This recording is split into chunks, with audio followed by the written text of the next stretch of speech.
Stop me if you've heard this before. I'm feeling the burnout of Dead by Daylight. Hey, it's me. My name's The Crow Show, and I've been a Dead by Daylight content creator for nearly 4 years. If you're on TikTok, there's a chance you've run into my content. I haven't really created many TikToks lately because I've been nursing an injury that prevents me from being productive at my desk for extended periods of time. Also, I'm just getting really bored of this game. Speaking of boredom, I'll do my best to keep you stimulated with some Oni gameplay that I recorded just before locking down the audio recording of this. So getting back to the topic, this is not a new phenomenon. I'm going to throw up some tweets here of Dead by Daylight content creators feeling the burnout over the years. Take a look at the dates on some of them. Some of them go back as far as 2019, up until more recently. What causes this burnout, do you think? And if you want to include like why you feel burnt out playing this game, please drop them in the comments. I'd love to hear your thoughts.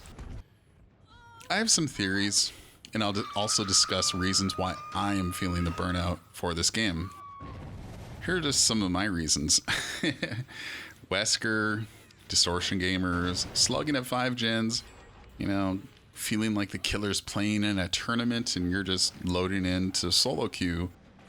Camping, tunneling, proxying, the overall solo queue experience, not being able to communicate with my teammates.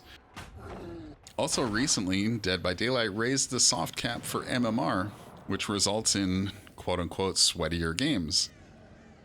The activity overlay is nice, but most solo queue teammates still don't know how to utilize the information. Scott Jund actually just released a video talking about this. I highly recommend you go check it out. Going to second stage on first hook, dying on first hook, repetitive killers, repetitive builds, pain res, sloppy butcher, pop goes the weasel, corrupt intervention, surge, ultimate weapon.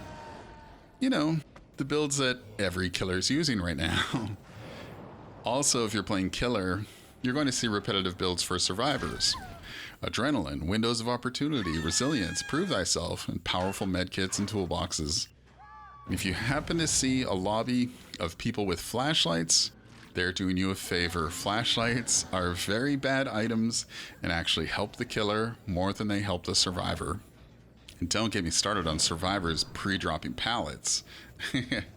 Anyway, back to builds.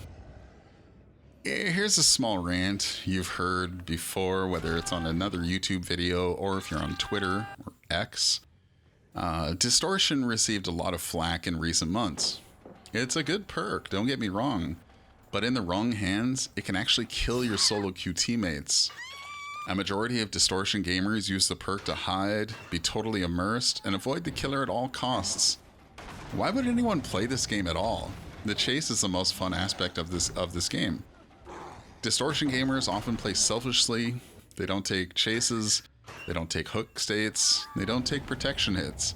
They play as if taking 0 hooks requires skill. You can give up 1 to 2 hook states if it helps your team fix all the generators, open the exit gates, and leave.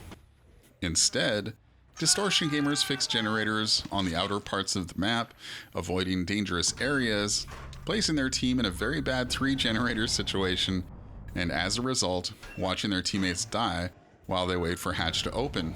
That's the end of my distortion rant. And it really only takes a couple of bad rounds to put you off of this game. Mentioned earlier, getting slugged to 5 gens, getting camp tunneled out of the game a few times in a row, receiving very bad teammates, and there's also cheaters in this game that ruin the fun for much of the larger content creators.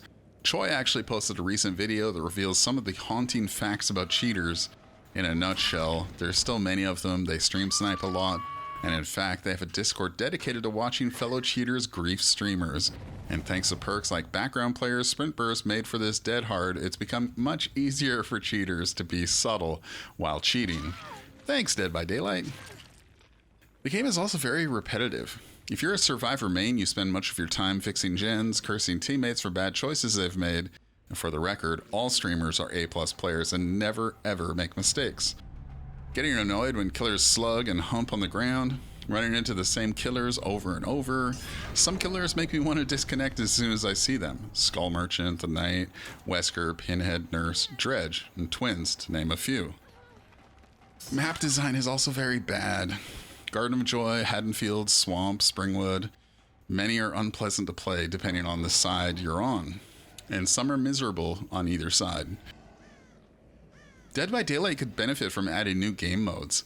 Give us a prop hunt game mode. Give us a 2 killer versus 8 survivor mode. Heck, give us that for that weekend or two. See how it goes.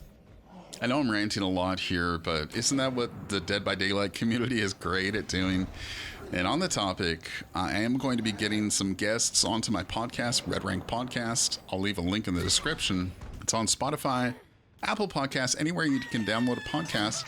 And I'm going to be talking with other content creators discussing why they're getting burnt out of Dead by Daylight. And if you want to leave any comments below telling me why you're feeling burnt out, I do read the comments. I'll do my best to respond to whatever I can. Otherwise, please look me up on Twitter, TikTok, Twitch. And if you like this video, be sure to like and subscribe. And I hope to see you in the next one.